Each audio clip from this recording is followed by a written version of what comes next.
Hi guys, and welcome back to my channel.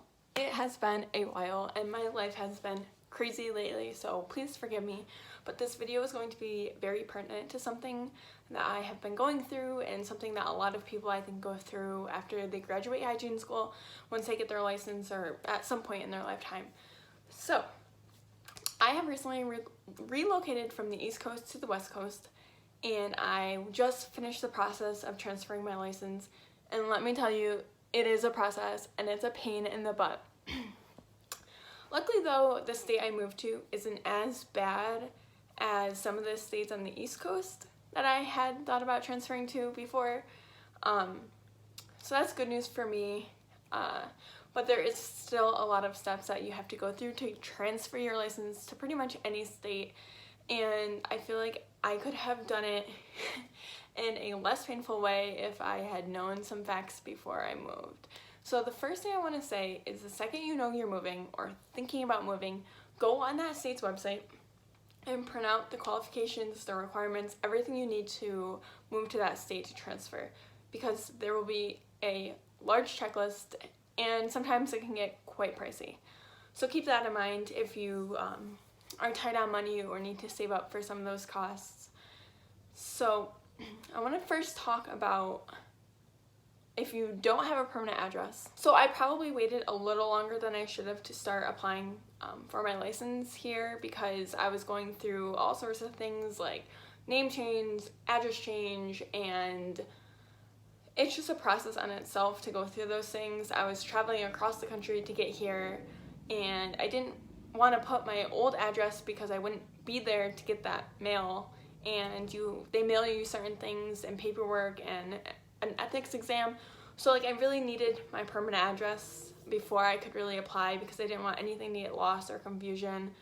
So if you can start your process and you know your address, get the ball rolling and jump and run, because it's a pain in the butt to have to wait and then things go wrong and it's just kind of a long process. So if you don't know your permanent address yet, you can definitely still get some things out of the way. Make sure your CPR is updated. I know one of the states back home, you had to have background checks in every state you've worked in, lived in, and that can be annoying, kind of. So make sure you have those. You can get those out of the way.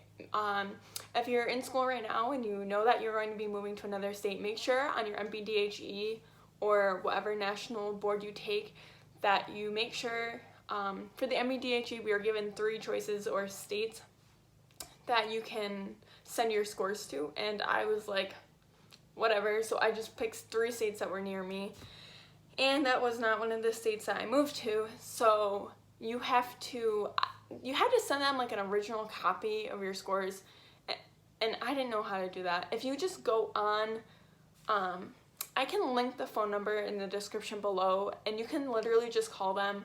They'll send you a link, or there's a way you can just go right on your, type in your dent pin and your password, and there's a way that you can just send your scores. I think it's like $40, but it's a shorter process than having to find, I think they mail it to you, your original scores, and then you have to get it notarized, and that's just a pain in the butt by itself to have to go and get it all done, unless you have to get some things notarized. So if you want to just pay the $35 and then the $5 notary fee, whatever works.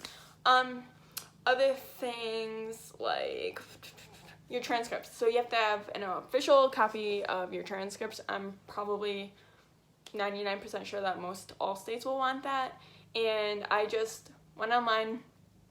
I think I paid like $4. It was like $2 for the transcripts, $2 for shipping, and I mean, you pay thousands of dollars to go to the school and they can't mail somebody your transcripts for free, whatever. But anyway, so you can do that. Also, my state, the second I mailed in my application, they sent me a ethics jurisprudence exam. It was open book. They send you the link to where you can find all the answers. It's pretty laid back, like everything's right there online. I think I passed with like a 98% or something. It's not bad. I know a couple girls who have moved to other states and they were sent booklets.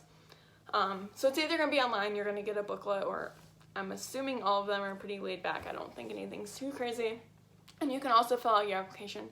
There'll be a couple page printout and you check yes, check no, you know, that kind of thing.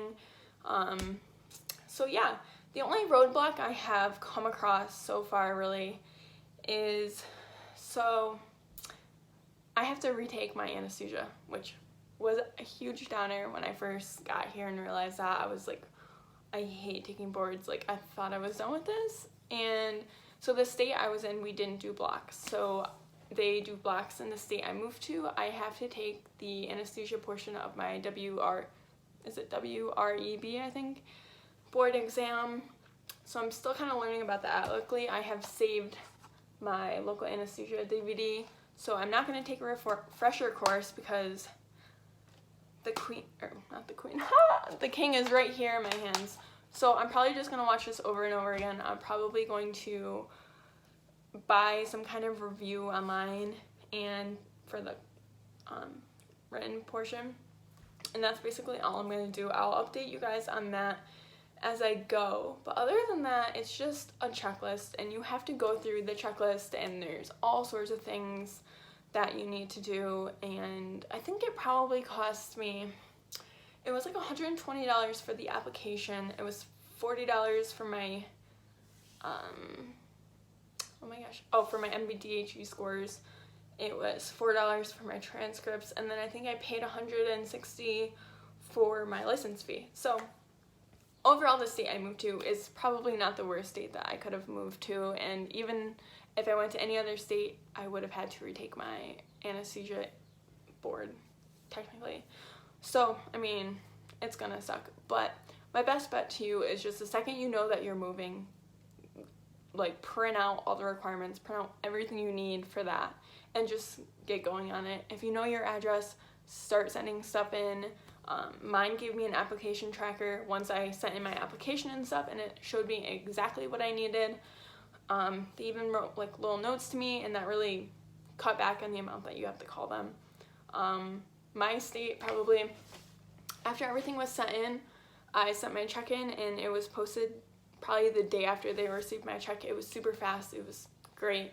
So yeah, everything's pretty good. It's just a pain in the butt in the process if you're like me, because everything kind of confuses me sometimes. But I made it through, and the whole process honestly wasn't that bad.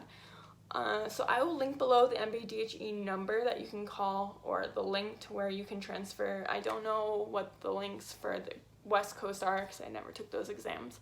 But if you guys have any questions, or you're excited that I'm back, because hopefully I'm going to be making more videos soon, leave me a comment, like this video, and subscribe. Thanks, guys.